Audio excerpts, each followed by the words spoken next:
Hallo vriende en baie welkom hier, daar waar jy is, soos wat jy gekom het is my gebed, dat jy opnuut God drie enig sal ervaar, veral hier op Palmsondag, en Palmsondag is gewoonlik, of tradisioneel volgens die kerkjaar, die Sondag voor Paasfees, waar ons terugdink en onthou, dat Jesus Jerusalem ingegaan het, dat hy sy lydenspad, sy laaste tree, begin, deur op 'n donkie in Jerusalem in te ry. En om ons te help om dan vandag in die besondere aan daai geleentheid te dink, lees ons Psalm 118. Loof die Here want hy is goed. Aan sy liefde is daar geen einde nie. Israel moet getuig, aan sy liefde is daar geen einde nie. Die huis van Aaron moet getuig, aan sy liefde is daar geen einde nie. Die wat die Here dien moet getuig, aan sy liefde is daar geen einde nie. Maak die tempelpoort vir my oop. Ek wil ingaan en die Here loof. Dit is die poort na die Here toe. Regverdiges mag daardeur ingaan. Ek wil U loof omdat U my gebed verhoor en my gered het. Die klip wat deur die bouers afgekeer is, juis hy het die belangrikste klip in die gebou geword. Dit is deur die Here gedoen en is 'n wonder in ons oë. Dit is die dag wat die Here gemaak het, laat ons daaroor juig en bly wees. Red tog Here, gee tog voorspoed Here, prys hom wat in die naam van die Here kom. Ons seën julle uit die huis van die Here. Die Here is God, hy skenk ons die lewe. Begin die fees, wyf met takke, gaan tot by die horings van die altaar. U is my God, U wil ek loof. My God, U grootheid wil ek besin. Loof die Here, want hy is goed. Aan sy liefde is daar geen einde nie.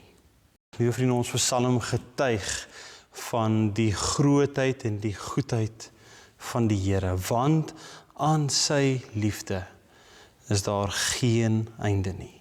Nou ons sou baie oor Psalm 118 kan sê, maar die een kenmerkende deel van Psalm 118 is dat hy begin en eindig met hierdie refrein, loof die Here want hy is goed, aan sy liefde is daar geen einde nie.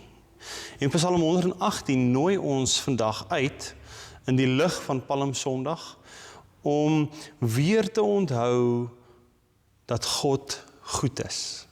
Om weer te onthou dat God se liefde oorvloedig is, nie einde het nie. Daarom kom die psalmdigter en in die gedeelte wat ons nou nie gelees het nie, vertel hy sy verhaal. Vertel hy sy storie, sy klag wat hy by die Here gebring het. En dan wat ons gelees het, lees ons sy getuienis van God wat hom gered het, wat uitkoms gebring het en hoe hy dit wil vier.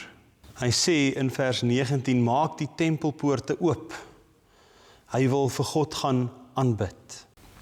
Ons sien dat hierdie psalmdigter, wanneer hy terugdink aan die situasie waarin hy was, en hy onthou en weet dat God hom gered het, dat hy op 'n sekere manier reageer. En ek dink dalk dis wat ons vandag moet hoor, dat wanneer ons onthou en besef hoe goed God is, en dat hy vir ons lief is, hoe groot sy liefde is, en dalk kan ons nou na ons eie lewe kyk, en dit in herinnering roep, die goeie goeders wat ons al ervaar het en gehoor het, die liefde wat ons van al getuig het vanuit ons eie lewens, dan sien ons dat die psalmdigter vir ons sê, dit wek 'n sekere reaksie.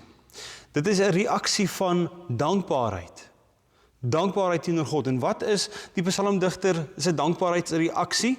Is ek wil na die tempel toe gaan. Ek wil gaan aanbid en hom loof daar waar hy teenwoordig is. Lof en aanbidding is die reaksie. En dan lees ons baie vinnig dat 'n persoonlike lof en aanbiddingsreaksie word 'n gemeenskaplike lof en aanbiddingsreaksie. Wanneer ons 'n bietjie later verder lees, dan lees ons die volgende. Vers 23, dit is deur die Heer gedoen, en dit is 'n wonder in ons oë. Liewe vriende, wanneer God uitkoms bring vir die individu, dan vier die hele gemeenskap saam. Wat ons dan herinner aan Palmsondag en wat vir ons baie bekend is wanneer Psalm 118 sê, wuif die takke, begin met die fees. En dan onthou ons dat ruk later in die Nuwe Testament lees ons van Jesus Christus wat Jerusalem binne gaan, en ek wil graag vir ons daarvan lees uit die Evangelie van Johannes. Die volgende dag het die groot menigte mense wat na die fees toe gekom het, gehoor dat Jesus na Jerusalem toe kom.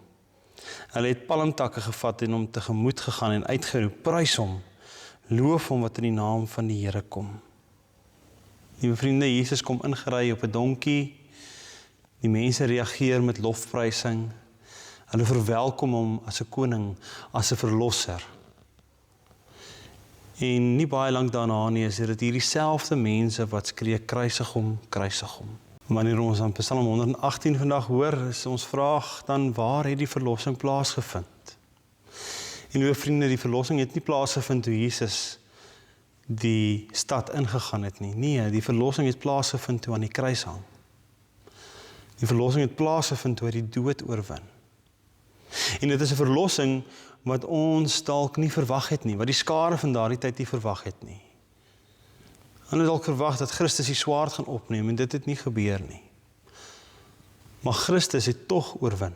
Dit weet ons en dit vier ons. Maar wanneer ons Psalm 118 lees, dan word ons opnuut uitgenooi, nie net vandag nie, maar ook in hierdie week wat voorlê en uitloop op Goeie Vrydag, om intens bewus te word, opnuut te weet dat God goed is en dat Christus sy lewe vir ons gegee het.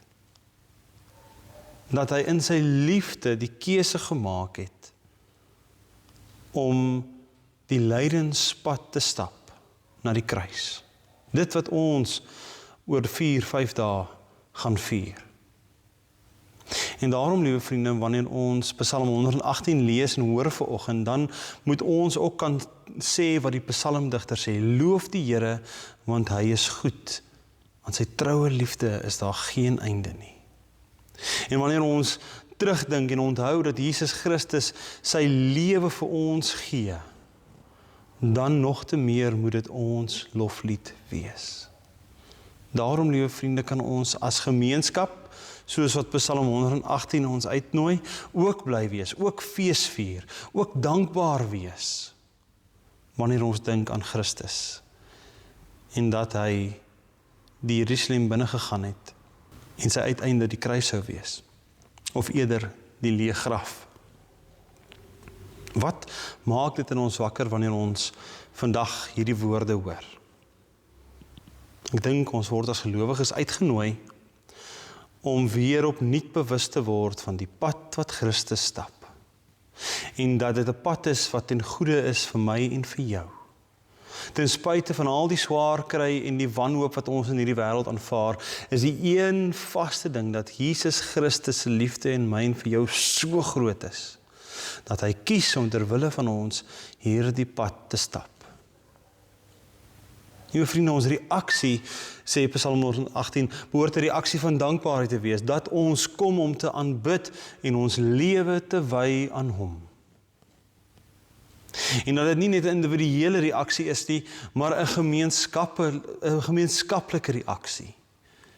Een waar ons as geloofsgemeenskap terugdink, herdenk, onthou. En dat dit een is waarvan uit ons kan leef en die wêreld en die lewe kan aanpak. En ek dink dit is die besondere geleentheid wat ons in hierdie week het, om weer opnuut intens en diepte bewus te word van God, Christus se lydenspad. En dan bewus te word van wat dit in ons wakker maak. Hoe ons daarop reageer. Hoe ons lewens met hierdie wete opnuut inrig. En daarom, liewe vriende, wanneer ons in hierdie week terugdink en onthou, dan is my uitnodiging om Psalm 118 in gedagte te hou. Om te onthou dat ten spyte van al die dinge in die wêreld is God goed. En kan ons hom loof, want aan sy liefde is daar geen einde nie. Kan ons lewe inrig met die wete dat Christus vir ons kruis toe gestap het. Die lydenspad gestap het. En kan ons met opregte harte dankbaar wees oor sy offer. Word hierdie week opnuut bewus daarvan. Onthou opnuut die lydenspad wat Christus gestap het. Amen. Dankie Here vir die voorreg wat ons het om te weet dat U vir ons lief is. En dat U liefde ons lofprysing ontlok. Gee dat ons in hierdie week wat voorlê met Goeie Vrydag en Paasnaweek wat op pad is, dat ons opnuut sal onthou dat U is goed en aan U liefde is daar geen einde nie. Ons opnuut sal onthou dat U op 'n donkie ingery het ter wille van mense, ter wille van ons. En dat ons opnuut op Goeie Vrydag, dat ons met daardie wete die dag sal vier. Dat ons 'n lewe van dankbaarheid sal leef, met dankbare harte ons lewens sal inrig. Dankie dat ons Psalm 118 kan lees. Dat Psalm 118 ons ook daaraan herinner, daarin begelei, kan 'n mens amper sê. En dat ons weet dat U ook hierdie pad vir my en vir elke gelowige gestap het. Ons eer U vandag daarvoor. Amen.